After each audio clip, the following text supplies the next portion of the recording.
This is what Ultra means phew after being stunned by Apple's 2 Pro Max. Names this Ultra generation finally brings top-tier imaging back. To me, this 17 Ultra is a landmark. Xiaomi has finally recaptured the Ultra feel, much like the 12S Ultra, a true sequel.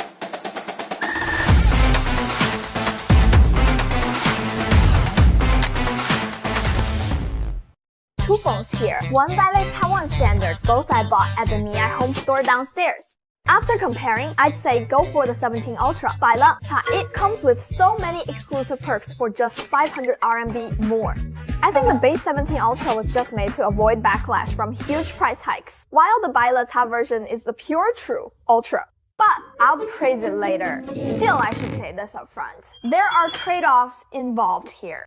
First though, this optical zoom module is way bigger. The minimum focus distance is now longer, so macro shots won't work, and continuous lossless optical zoom sounds impressive.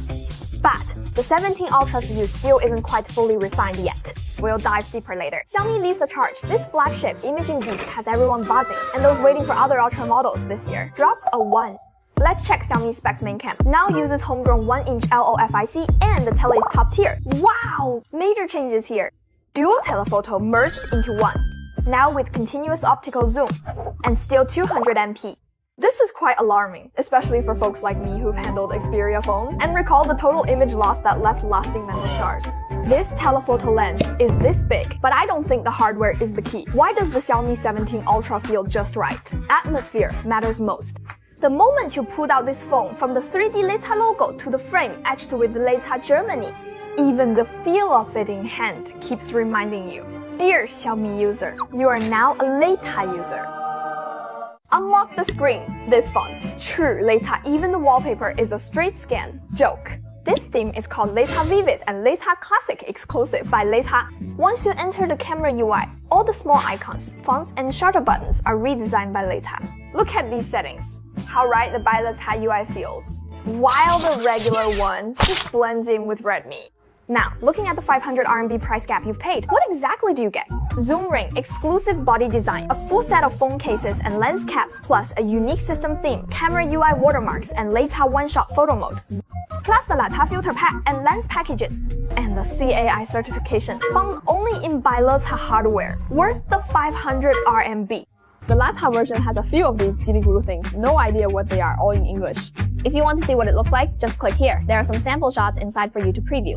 This setup here, still Xiaomi, where did I get this from? Oh wait, I just realized. It's not Xiaomi, they made it up. Let me show you Leica's own software. This app is part of the Leica filter collection. Then we tap it open, same steps. Preview first, wow. This is so premium, indeed. These 500 bucks feel worth it, cool or not? Take a photo. Watermark is so over the top. Xiaomi 17 Ultra by Leica, you know. Is this the phone Leica finally built that they love? Show off its presence boldly. Then talk about the mode with the strongest atmosphere, Leica Snap. This might be Xiaomi's most stylized color look in years. Leica Snap is a standalone mode in the camera. It's as clean as it gets, with no settings to fuss over except focal length and exposure. These hues aren't off, they're just way off the mark entirely. Coat tones grow even colder here. Warm hues just run wild indeed. Taking shots in this mode feels like opening blind boxes wild at times, yet quite nice at others. Look at this market, the old Hong Kong flavor just jumps right out. And what you see now is just a preview. The real magic starts once you hit this process button. Your photos Ultra RAW will now be uploaded directly. Xiaomi trained a cloud-based model with hundreds of thousands of photos. It processes them fiercely, and these shots turn out like this. Sometimes hues grow bolder with sharp tonal layers. Other times details blur and depth feels more subdued. But one thing is clear, the results from this model look truly impressive. Optics, no fluff. Then more pick the photo styles you like best.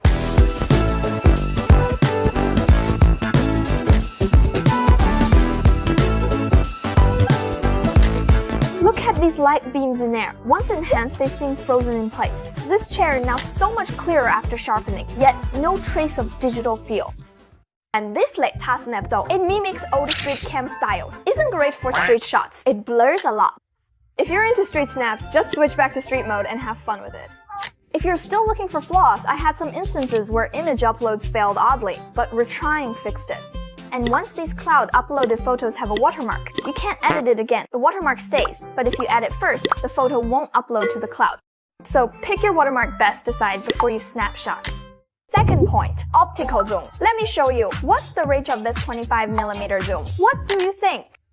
Xiaomi's base UI tweaks here are quite subtle indeed. When switching focal length while filming, it transitions smoothly, and all controls remain just as before. If you don't know beforehand, you won't notice it, and I've checked the image quality. It doesn't look like Xperia's great chain optics. Though many folks might not realize that top-tier optical zoom hardware is just one part. Software is hell-tier tough. With 200MP zoom, it can do 3.2x to 4.3x lossless zoom. It can hit 6.4 to 8.6 equivalent lossless zoom, and 12.8 to 17.2 equivalent lossless, nearly seamless. Which top-tier phone can pull off such seamless zooming like this? But alas, none of what was mentioned has been achieved. Once zoomed to 4.3x, the zoom module halts and can no longer offer lossless quality at wider zooms. A push would help. Third point, low FIC or LO FIC. The Light Hunter 950L on the Xiaomi 17 Pro Max supports it too. Honor and Huawei have flagship phones with LO FIC. No need to explain the tech. In theory, it can deliver HDR in a single frame. First, it's worth noting that photo-taking gains aren't huge, though it's a big leap from its predecessor, yet still on par with rivals.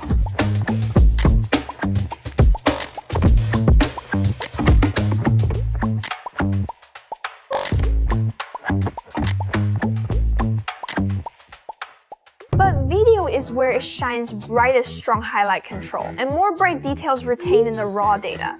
It handles neon signs and night scenes with large dynamic ranges with ease. Look here, this looks like a lamp, but it's actually a light box with text. And see this LED panel? It kept colors, well thanks to ample dynamic range.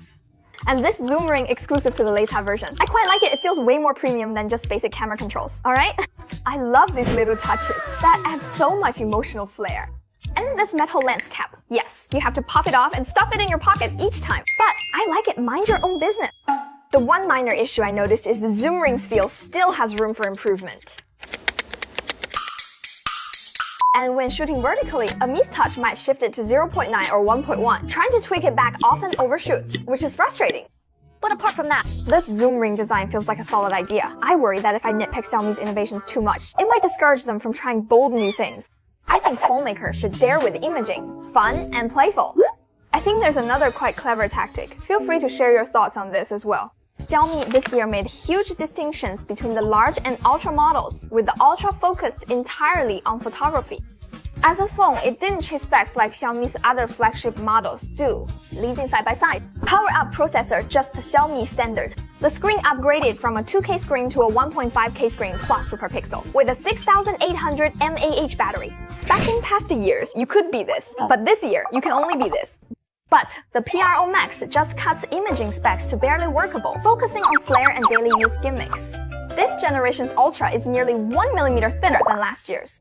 Xiaomi used the extra space for grip finger room, thinner lens bumps, and no extra battery. It's clear Xiaomi made starkly different choices for the Ultra versus the Pro. In other words, adding budget to Pro could mean upgrading to Pro Max or the imaging Ultra. Rather than see the Ultra as a top-tier spec-heavy phone, Xiaomi seems to be crafting a handy tool for photographers. This zoom ring plus continuous optical zoom that feels very photography-centric.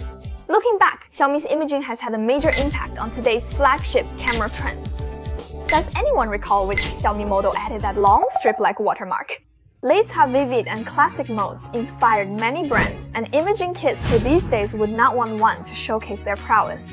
Street photography mode boosted focus on quick shoot methods. In my view, the pursuit of imaging is Ultra's core. I hope future Ultra models will keep delivering pleasant surprises. Okay, so that's all the content for this video session. If